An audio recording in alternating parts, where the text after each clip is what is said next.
এই যে কালোবাজারিতে আমার পিঠ দেয়ালে ঠেকে গেছে।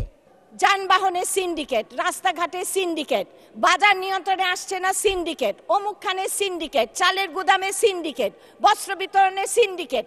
এই সিন্ডিকেট কারা আমরা জানতে চাই, নাম প্রকাশ করা হোক, আমরা শুনতে চাই। কাদের পানামা পেপারসে নাম আছে আমরা জানতে চাই, প্যারাডাইস পেপারসে কাদের নাম আছে আমরা জানতে চাই। এর কারণ হলো এটাই যে আমরা বঙ্গবন্ধুর আওয়ামী লীগ করি, আমরা তার কন্যার আওয়ামী লীগ করি। কাজেই আমরা চাই না যে একটি দুটি তিনটি লোকের জন্য আমাদের মতো যারা তাদের সমস্ত জীবন সততা এবং শপথ বাক্য রক্ষার জন্য ব্যয় করেছেন তাদের গায়ে একটি ফোঁটা কালি লাগুক। কাজেই আমি আহ্বান করব সংসদ থেকে যে সবার নাম প্রকাশ করা হোক। আমাদের মাননীয় সদস্য তারানা হালিম, এক অনুগ্রহ করে স্বল্প সময়ের মধ্যে আপনি কথা বলুন। খুব স্বল্প সময়ের মধ্যেই কথা বলবো। বাম দিকেই ছিলাম, এখন সহজ সুধা গেছি। এই প্রথম মনে হয় যে সংসদের ইতিহাসে যেখানে সরকারি দল, বিরোধী দল এবং স্বতন্ত্র সংসদ সদস্যরা একই সুরে কথা বলবেন। কারণ একটি কথা আছে, সত্য যে কঠিন তারপরও সত্যকে ভালোবাসিলাম। বঙ্গবন্ধুর ভাষণটি যদি শুনে থাকেন, বঙ্গবন্ধুর যারা সৈনিক আছেন, যারা বঙ্গবন্ধুকে ভালোবাসেন, তিনি বলেছিলেন চোরা কারবারি, এই যে মানি লন্ডারিং, এই যে কালোবাজারিতে আমার পিঠ দেয়ালে ঠেকে গেছে। যেখানে আমাদের নেতা, যিনি আমাদের তার জীবনের চেয়ে বেশি ভালোবেসেছেন, তিনি এই অসহায়ত্ব ব্যক্ত করে গিয়েছিলেন তার মৃত্যুর কিছুদিন আগেই তার বক্তৃতায়।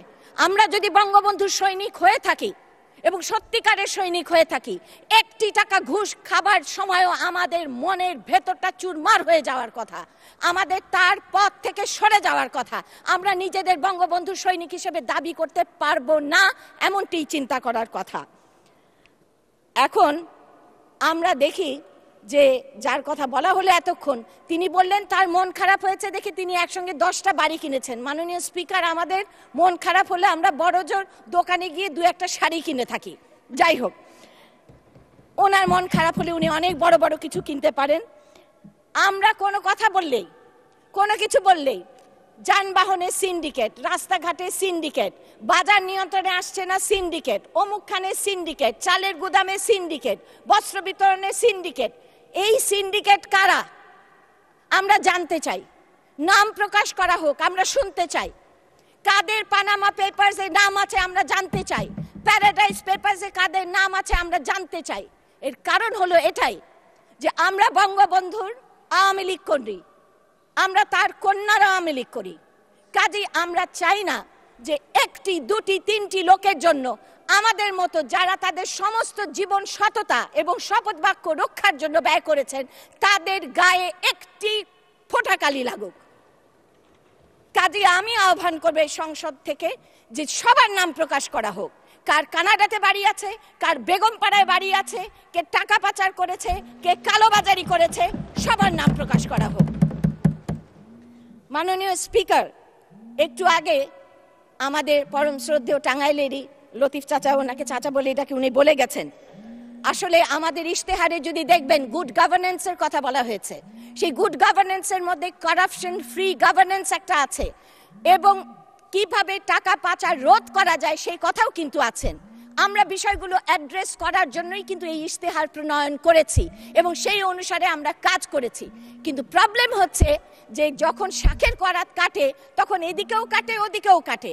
চোর ধরলে বলে কেন ধরেছে, তার মানে সব চোর, আর চোর না ধরলে বলে কেন ধরে নাই, সব দোষ তাদের। কাজে একটা প্রশংসা অন্তত করেন যে আমরা শুরু করেছি এবং এটা শেষ নিশ্চয়ই আমরা করে ছাড়বো। সর্বশেষে আপনাকে, যেহেতু আপনি ছোট করে বলতে বলেছেন আমাকে, আমি জাতির পিতা বঙ্গবন্ধু সে একটা কথাই আমি বলতে চাই, আত্মসংযম করো, আত্মসমালোচনা করো, আত্মশুদ্ধি করো। আমার বিশ্বাস আমাদের এই পার্লামেন্টের মধ্যে যারা এই সিন্ডিকেটের মধ্যে পড়েন আত্মসমালোচনা করেন, আত্মশুদ্ধি করেন, আর যারা এই সিন্ডিকেটের মধ্যে না পড়েন অনুগ্রহ করে সাধারণ জনগণ যেন কখনো সবাইকে এক রঙে রঞ্জিত না করে। কারণ অনেক সৎ মানুষ আছে যারা তাদের সততার জন্য আজকে এখানে প্রতিষ্ঠিত আছেন এবং আজকে এখানে আছেন। কাজেই আমি সেই সব আপনি কিছু বলতে চান? হ্যাঁ, মাননীয় স্পিকার, এই মাননীয় স্পিকার, আলোচনাটা কিসের উপর হচ্ছে আমি একটু ঠিক বুঝতে পারতেছি না, যে আপনি কিসের উপর এখন আলোচনা? এটা কি কোনো জেনারেল আলোচনা? এটা কি বাজেট অধিবেশন আলোচনা? পয়েন্ট অফ অর্ডার যদি থাকতে হয়, ঠিক পয়েন্ট অফ অর্ডার বলতে হবে কিসের উপর, এবং সেটার একটা সময় থাকবে। আপনি একটা পয়েন্টের অর্ডারের উপর যদি আধা ঘন্টা একজনকেই বক্তব্য করার সময় দেন, তাহলে তো সংসদের নীতিমালা, কার্যপ্রণালী, বিধি এগুলি কোনোটাই মানা হচ্ছে না। বরং পয়েন্ট অফ অর্ডার অবশ্যই সেটাকে বলতে হবে কি পয়েন্টের উপর, এবং সেটার জন্য আপনাকে সেই টাইমের মধ্যে শেষ করতে। আপনি তো জেনারেল আলোচনা শুরু করে দিচ্ছেন, এবার কোন ধারায় বলতেছে। তাই আপনাকে আমি অনুরোধ করব যে পয়েন্ট অফ অর্ডার দেওয়ার, যেটা আমরা এখানে অনেক এমপিরা আজকে এখানে বসে আছেন, অনেকেই মূল্যবান সময় আছে, কিন্তু আপনি যদি পয়েন্ট অফ অর্ডারের উপর সাধারণ আলোচনা শুরু করে দিচ্ছেন। ধন্যবাদ মাননীয় স্পিকার। চিফ হুইপ সঠিক কথাই বলেছেন, তবে পয়েন্ট অফ অর্ডারের নিশ্চয়ই আমাদের একটা আইন আছে, রুলস আছে, রুলস অফ প্রসিডিউর আছে। সম্মানিত সদস্যরা, অভিজ্ঞ সদস্য আছেন, তাদের তো সে অনুযায়ী কথাবার্তা বলা দরকার। এটা যদি সে দীর্ঘদিন পার্লামেন্টে পড়াশোনা বলা, সেক্ষেত্রে তো আমরা একটা রেওয়াজ তৈরি করেছি। তার মানে এই নয় যে আমি একটা বিষয়ের উপর বলবার জন্যে আমি সময় ক্ষেপণ করব। আমার তো অনেকটা সীমাবদ্ধতা থাকে। কাজে আমি বলবো, আমাদের সরকারি দলের চিফ হুইপ আছেন, বিরোধী দলের চিফ হুইপ আছেন, তারা তো সদস্যদের সাথে ইন্টারাকশন, কাউন্সেলিং করতে পারেন।